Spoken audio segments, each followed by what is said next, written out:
Like Nancy said, I got started about 15 years ago, right about the time that LSVD Big was coming out. There wasn't a lot available. There was Tai Chi, and I met Joe. And Joe was, to date, probably my most challenging and stubborn and angry client. But because of my work with Joe, he really, I became very fond of him pretty quickly. We actually became friends. We would go out to dinner, and I became close with the family. But because of my work with Joe, he was kind of like the seed in my work, that a lot of the things that I've kind of come up with and discovered were inspired by. I began to get known here in Los Angeles for someone who understood the motor symptoms of Parkinson's and was coming up with strategies that can help deal with them. Nancy said a couple of products. I just grabbed one here. I call this the brain ball, which is a ball on a rope that I actually developed with Joe. And basically you just do things with it to incorporate fine motor, hand-eye coordination, movement initiation, muscle force regulation, all the things that we need to work on, or many of the things, balance, that we need to work on for Parkinson's. The one thing I will say before I get into this is the thing I love my work about. Probably 95% of my clientele base has Parkinson's or some sort of neurological issue. I've just found that, especially with Parkinson's, providing the right stimulus and prompt to make changes like that and really improve the exercise session that you're providing. So what we're here to learn is how to optimize our quality of life. And I would argue that maintaining these 5 categories or practices can help you optimize your quality of life and instruct a broader understanding of how to remain healthy, happy, and functional. I like to briefly go over this at the beginning. Many of this is outside my scope of practice, so I'm just going to mention them. But these are 5 things that you need to maintain to really make sure you're living optimally. First, your medical team. Make sure you have the best doctors and you're available taking care of you, and make sure you are confident in them and enjoy their company. The second is nutrition. We want to be eating well. And these are kind of for everybody, but especially people with Parkinson's are looking for strategies and methodologies on how to improve things. These are the 5 categories I'd ask you to make sure you have the boxes checked on. So nutrition. Number 2, exercise. Appropriate exercise. You really, no matter what's going on, you need to maintain some sort of exercise program that is specific and individualized to you. Sleep. I've added this one a couple years ago because I really realized that a bad couple of nights in a row, or even one night in a row of bad sleep, can really exacerbate the symptoms. I had a client who came in and he just looked like he'd taken a step down. His posture was not good and he was walking slowly. And I said, "Charlie, what's going on?" He said, "Oh, I just haven't slept in the last 3 days." So I sent him home, and he got some good sleep. And the next time I saw him, he had returned to his baseline of performance and activity. So sleep is something we want to make sure that we're sleeping comfortably, that we're sleeping in a good posture position. If we're laying on our sides, we want to have a pillow between the knees and support the head. Optimally, you would be laying on your back. Also, sleep apnea is common, so we want to make sure that we get assessed for that so we're getting a good night's sleep. And then the 5th one, mental health, making sure that we have someone to talk to. A diagnosis of Parkinson's is tough enough without the non-motor stuff that's layered on there. It can cause depression. And being aware of that and making sure that you've got a support system of either a person or a team that you can talk to get through those tough times, and to also offer you ideas or suggestions or interventions that might help if you're feeling blue and that's going on. Oops. Wait a minute. Oh, okay. So here's a very partial list of motor symptoms and non-motor symptoms. Parkinson's, they have both motor and non-motor. I'm sure you all know that. And the good news is that exercise has been reported to help with both. So for the motor symptoms, which are the symptoms that you're going to see, we have slowness, tremors, dyskinesias, Stiffness is very common. Weakness, postural instability, and poor posture is a big one and something that can be improved. Balance, trouble moving or walking, freezing, or of course small movements. I'm just going to buzz through these last ones here. Stress. I put that one first because stress, even a little bit of stress, like walking into a doorway, can really exacerbate the symptoms. And if somebody's suffering from freezing or struggling with freezing, I don't like to use the word suffering, struggling with freezing, it can really exacerbate it. Anxiety, depression, cognitive changes can happen. Fatigue is a big one. Sleep disorders, vertigo or dizziness, and then constipation, believe it or not, and exercise can help with that. So I get this question a lot. I thought I'd just cover it quickly because there's a couple of components here that I want to point out that are vital. Does exercise cure Parkinson's? The quick answer is no. There's currently no cure for Parkinson's. And whenever I'm talking to a group, I'm an advocate, and I'm actually president of a nonprofit called Parkinson's Community Los Angeles. And when we do talks, I often, when I get the opportunity, caution people. There are a lot of false claims out there. There are people selling teas and stuff that's supposed to cure you or make things better. Just be very careful of that. Unfortunately, the community's red meat for a lot of people with not such good intentions. But exercise has been shown to slow the progression of the disease, and this is from the MJF website. Preclinical work demonstrates that exercise has protective effects on brain cells. It boosts trophic factors, which are like fertilizer for brain cells, and increases the number of activity of mitochondria, the cell's energy source.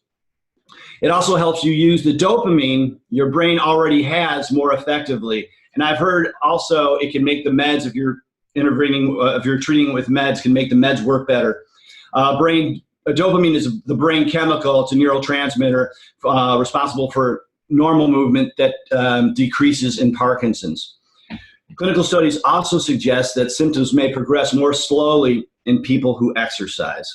And it also kind of makes sense if you're in shape, or you're in better shape or optimal shape. If things change, you're stronger and a little more ready for that change. So there's been some promising exercise studies on Parkinson's.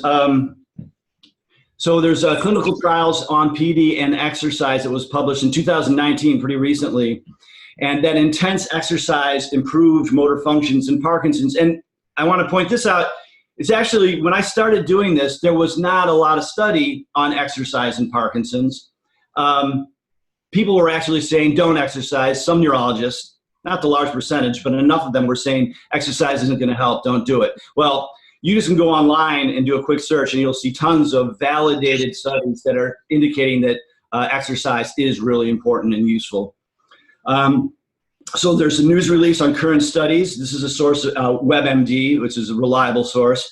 The results showed that intense exercise was safe and delayed worsening of Parkinson's symptoms such as loss of muscle control, trembling, stiffness, slowness, and impaired balance. And I believe that study had a lot of participants. Several lines of evidence point to beneficial effect of exercise in Parkinson's disease. This is the program director of the U.S. National Institute of Neurological Disorder and Stroke. That's encouraging too. And just as an aside, Nancy, if anybody's interested in this PowerPoint presentation, I'll give it to you and you can, in a PDF format, you can distribute it. Thank you. Mm-hmm. Okay, here's the fun part. I love surprising people with this one. We're going to talk about exercise versus activity. And I'm going to shatter some of your beliefs on that activity is exercise, but I'm going to show you how to make it exercise. So, what is exercise? Let's just start there. And the reason I want to start there is that defining exercise may reduce anxiety and increase your chances of beginning an exercise program.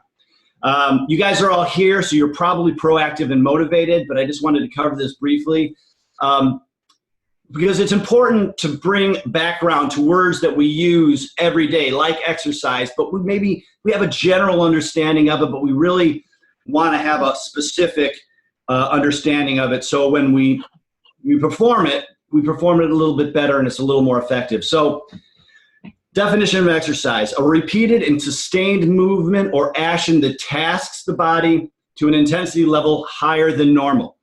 Exercise increases the heart rate and improves strength, flexibility, posture, balance, and function. For an action to qualify as exercise, here's the key to it: it must be sustained, measured or measurable, and progressive. And I'll explain what that means. So, activity. So, going shopping for shoes, unfortunately, is not exercise. So how does it differ from exercise? What is activity? So we'll define activity as any action or task performed during the day necessary to accomplish the requirements of daily living. Activities differ from exercise in that they are not sustained nor inherently progressive in nature. So you're going to get your heart rate up. An activity, cleaning the house, is an example, but it's not going to be useful in the long term. These are common forms of activity: shopping, going to work or school, meeting a friend for coffee, cleaning, and going to appointments. So, bummer, you mean I can't go shoe shopping and that's my cardio for the day? No.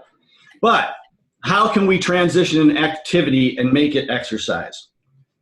By making an activity sustained or measurable, you can transition an everyday activity into exercise by making it incremental and progressive. And I'll tell you what I mean by that. Here's an example. An individual walks to the bus stop at the end of their street every day by walking around the block before they arrive at this stop.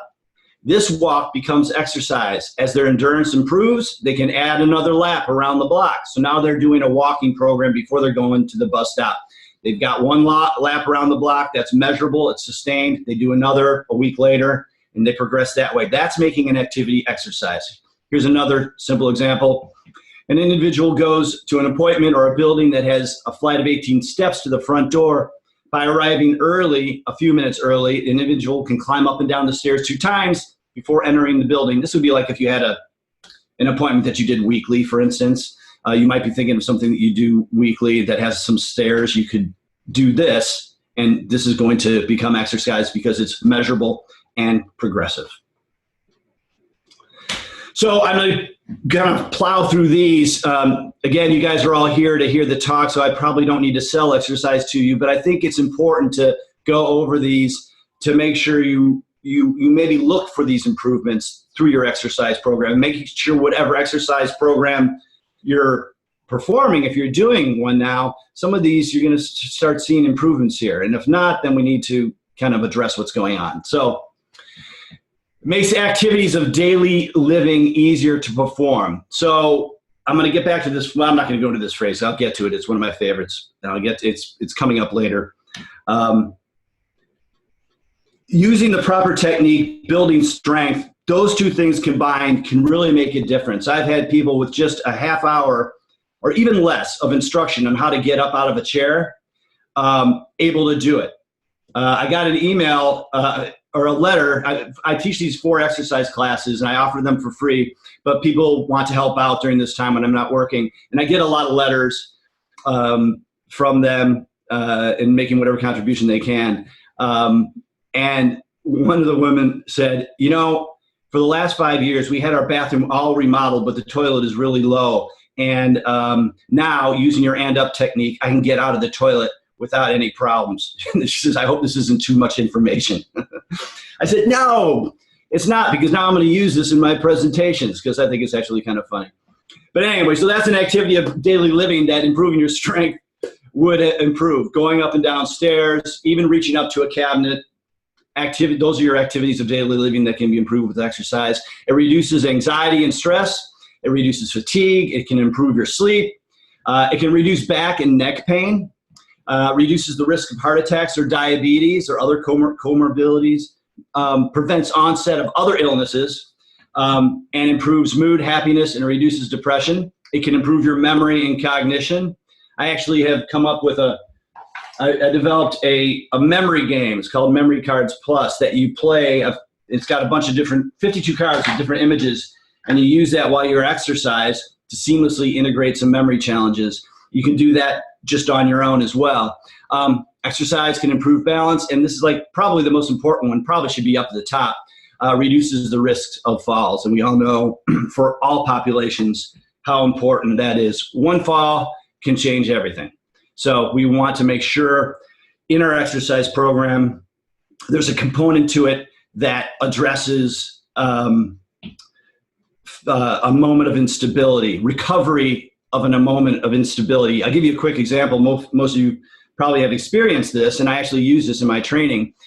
I think it's called the tug test. If you go to your doctor, he or she will get behind you, grab your shoulders, and have you kind of stumble back and see if you can catch yourself. I actually use that as a drill. I call it the scramble, because we want to make sure we're able, if we lose our balance, if we have balance issues, and we're not just in the chair, that we've got a good chance of catching ourselves if we lose our balance. So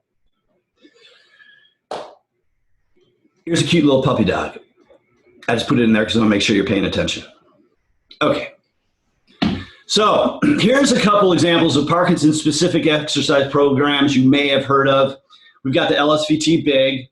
And by the way, these are all modalities that I know about and I think are useful. So I vetted them all. Power, the Becky Farley from Arizona created the Power program. That's a really, really good program. The Rock Steady Boxing.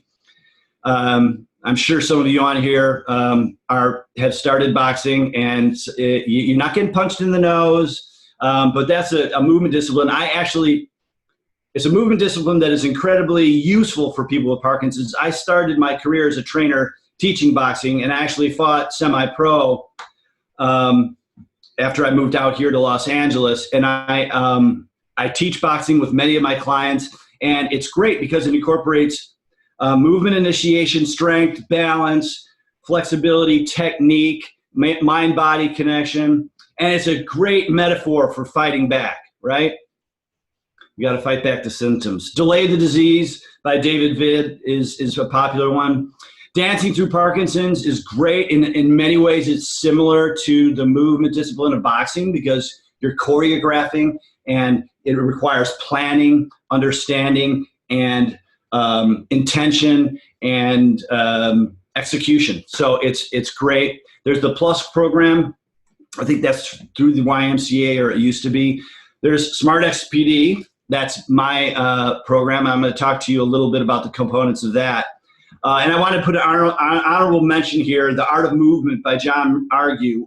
He's the first guy I found. He has a book on movement for Parkinson's. When I first started this work, he was the first guy I found. He's retired now, but I wanted to put his name in there. So I'm going to tell you a little bit about my approach to exercise, because I believe that the way I work can really inform your understanding of what's important and how to exercise. So some of the tenets or principles I use happen to spell SMART. So we've got strength, mobility, agility, reaction, and I'll explain a little bit more about that, technique, very, very important, exercise, of course, Parkinson's disease. So that's my brand, and that's what it kind of stands for. So I want to talk about exercise in general now. Exercise can be divided into three general types or categories, and it's important to understand these three categories because your program needs to include all of them. The first is strength and flexibility training. So resistance training, weightlifting, yoga, or high-intensity interval training would be examples of that. The second type is cardiovascular or aerobic training, and some examples are biking, swimming, hiking, or walking. And then the third one, which is kind of one that I've been very consumed with, is skill-based exercise. So examples of that are boxing, tennis, ping pong, martial arts, dancing. These are things that give you a workout but require you to concentrate, understand, and execute. You're practicing a skill, which adds a different layer of neuroplasticity and brain activity. I guess the best example for this is going for a walk or riding a bike, two perfect examples. You don't really need to think about it, right? You could just go on your walk, keep your heart rate up, let your mind wander. It's great, it's therapeutic, it's wonderful, and it's important. You need to be doing something like that, but you also need to be practicing stuff. You need to be moving with intention, and you need to be working on techniques where you're trying to achieve something. That's the skill-based exercise. It's different, but they're both important. I'm not going to tell you which is more important because you really need to do both. But I think having that understanding of these three boxes you need to have checked, I hope is helpful. Okay, I get this one all the time, and I love this example I got on the right here, but I will start out with a person that doesn't have any neurological issues. The American College of Sports Medicine recommends 150 minutes of exercise per week. So that's just about 30 minutes, 5 days a week. More is better, but this seems to be the sweet spot. So if you're athletic and you're able to do that, that's awesome. That's great. Now here's a qualifier. There is no exercise prescription that is right for every person with PD. The type of exercise you do depends on your symptoms and challenges. For sedentary people, just getting up and moving is beneficial. More active people can build up regular and vigorous activity, and many approaches work well to help maintain and improve mobility, flexibility, and balance to ease non-motor Parkinson's symptoms such as depression or constipation. Now that's from the Parkinson's Foundation. They're one of the national organizations I hope you guys know about. They have some really great information, and I like that organization very much. Okay, so this is kind of what you guys probably showed up to find out. How does Parkinson's exercise differ from regular exercise? So the answer is they're largely similar, but I would argue that the emphasis and priorities differ slightly. Before I get into these, every session that when I'm working one-on-one with someone, every session is unique and different. Some of the exercises may be similar, but depending on what is going on with their symptoms and their position, I customize everything. So you really need to find a program that is specific for you. But these are some important things that weave through all of my programs. Emphasis on postural awareness and understanding and posture improvement. When I do talks, one of the topics I really like to give is I give a posture lesson, and then I teach people how to practice it. And you can improve your posture by just quietly being mindful throughout the day of correcting your posture and setting it and maintaining it.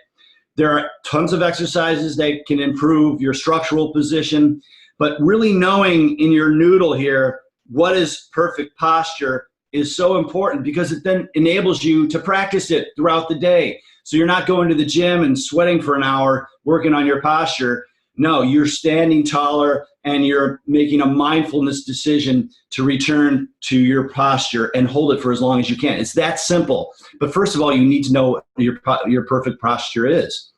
I like to tell this story. I did a talk in Pasadena to this group, and I did the posture lesson, and we all practiced it. And then there was a break, and this woman came up to me. I hate to go back to the bathroom again, but this woman comes running up to me, and she goes, "Your posture lesson, it really works. I was in the bathroom, and when I stood up, I set my posture, and it worked." So anyway, I thought that was kind of cute and endearing, and I like telling that story. But anyway, so we also want to incorporate broad and expansive movements. Parkinson's can make things small and draw things down to the floor. We want to push back against that and do big movements. Power's really good at that. LSVT Big, they've got like 9 moves they use, all emphasizing large sweeping motions with the upper body and lower body. Speed drills. This is one I really, really like. Bradykinesia or slowness is a symptom for Parkinson's. I'm not really sure if that qualifies as motor or non-motor. But anyway, incorporating something that requires someone to move quickly is really important. And that's why I like ping pong as an example. When someone is moving in a cadence that is slow, it doesn't mean that's as fast as they can go. So you need to incorporate fun speed drills into your exercise. Here's another one. Reaction to response practice to external and unpredictable cues. I like to use those a lot. An example would be, here's the ball I showed you, swinging a ball towards someone and change the angle of approach and the velocity and just asking them to either tap it or hit it with a tennis ball. That kind of exercise or activity is really important because we don't want to step off a curb, see a car coming, and not be able to get back out of the way. So we want to work on our ability to respond to an external cue. This is another one I really like, combining gross motor and fine motor exercise activities. And I'll tell you a little bit about what that is. So fine motor requires dexterity and hand-eye coordination. Gross motor involves more of your larger joints. So I'll just give you a quick example here. If I were to combine gross motor and fine motor, I've got a little ball here that I use in my classes. Here's a perfect example of that. I'm going to perform a squat. Now I'm going to stand up and I'm going to toss the ball from one hand to the other and back down.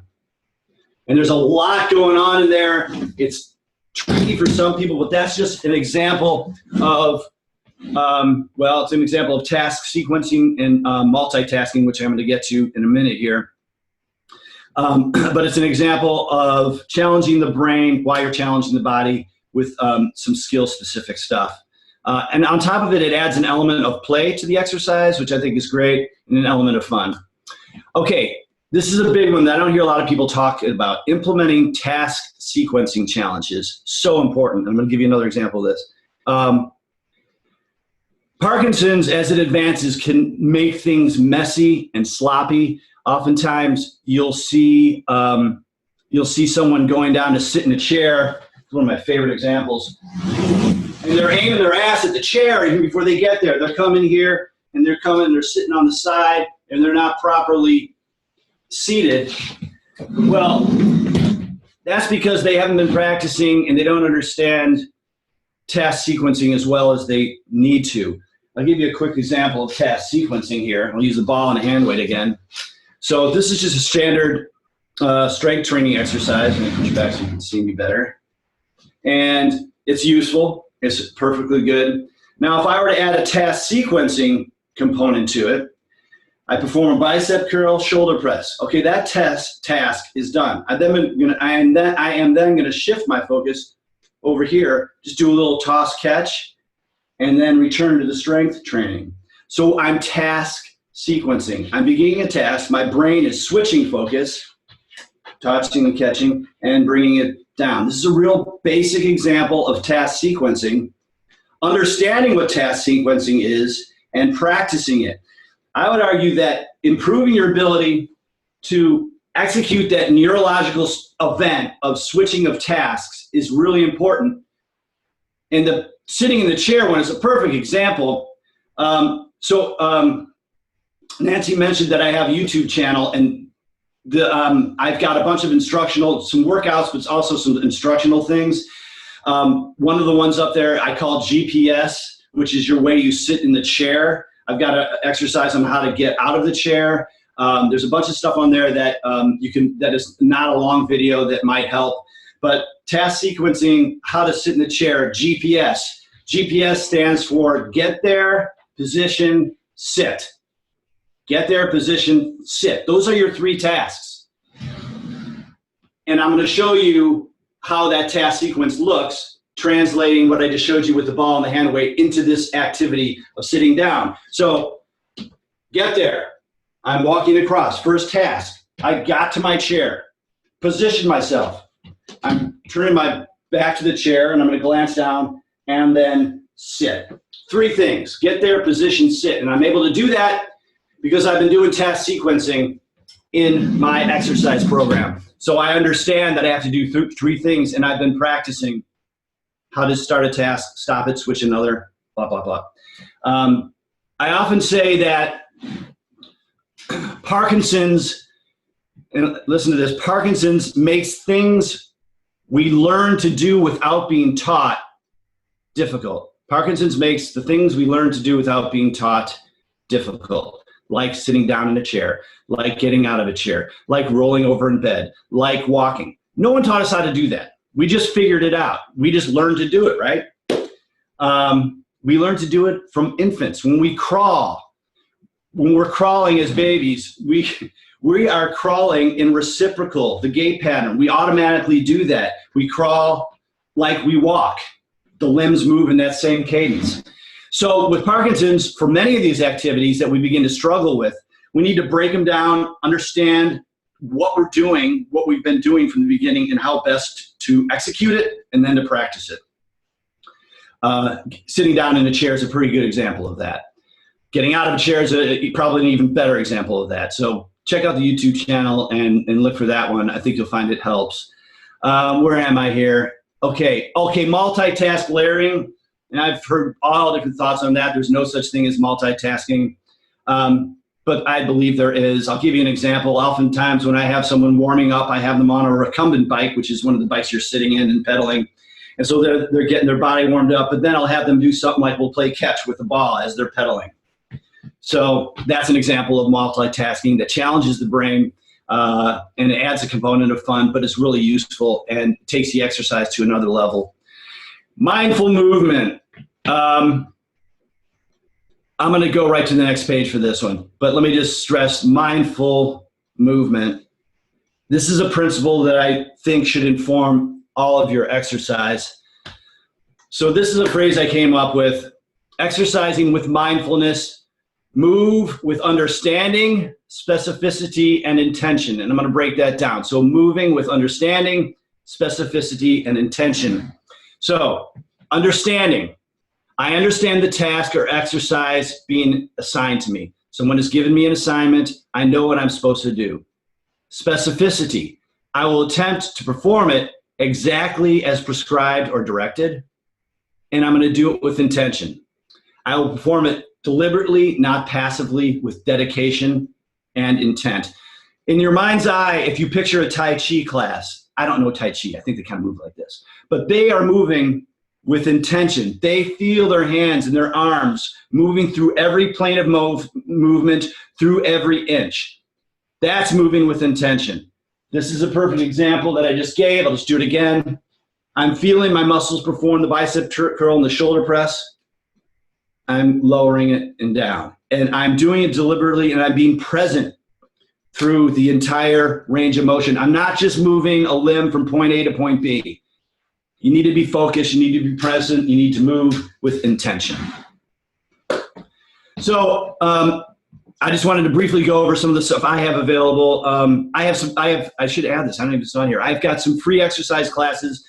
Nancy can, if you want to get, just email your, send me your email address if you'd like to get the invites for those classes.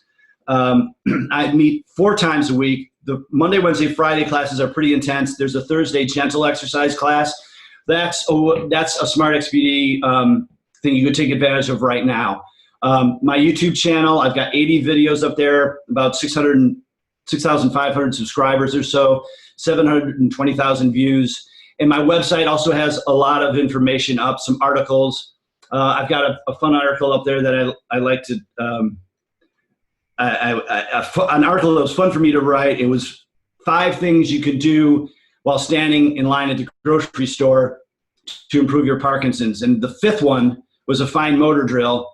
So when you get up to that rack of candy on the side, what you can do is you can reach forward and grab a piece of candy, put it in the other hand, and put it back. Then take that same hand, grab a piece of candy, take it across, and put it back. And you can do that until the person behind you thinks you're an incredibly indecisive person. So that article is up there, I think, somewhere. So I've also got a pretty comprehensive line of exercise DVDs. About 6 years ago, or maybe 7 years ago now, I bought my first 2 cameras. And I started my YouTube channel. I just love it because prior to this, only people I could work with were people in Los Angeles. And now that I have the channel, I meet people from all over the world. In fact, the class that I teach, we've got people from Canada, India, Scotland, UK, Ireland. And it's so nice. It gives you the experience, which is so important now, some sort of socialization. And I know you guys are here, so you know how useful these meetings can be. I've got some products on Amazon as well. The Brain and Body Bar, which I don't have up here, is a bar program. It's probably one of my more popular ones of my big programs. The Parkinson's exercise ball, which is the ball I just demonstrated to you. I just did a new Rise and Shine Morning Blast, which is a series of 5 10-minute routines that you do with the wiffle ball before you get out of bed in the morning. I've got the Undefeated Shadow Boxing for Parkinson's. People are really, people are buying that now because it's shadow boxing and it's not impact, but it teaches you how to move in the comfort of your own home. So I've got some stuff available. I didn't want to make this too much about that, my products, but I just want you to know they are available. And there's a lot of stuff that doesn't cost anything that you can access. And there's a cute little kitten. So I wanted to make sure that we weren't discriminating against different pet owners. Anyway, that's my presentation. I hope you like it. Again, my name's Patrick. Here's my information. And I'm also available right now with everything going on. If you want to call and talk, I'm happy to do that. I'm happy to hop on here for a quick meeting. If you have something going on and you want to talk about that, or you want some suggestions, I'm available for one-on-ones as well through Zoom or FaceTime. So that's an option for everybody as well. So I'm going to stop sharing my screen and bring us back to see how many people are still here. Did I lose everybody?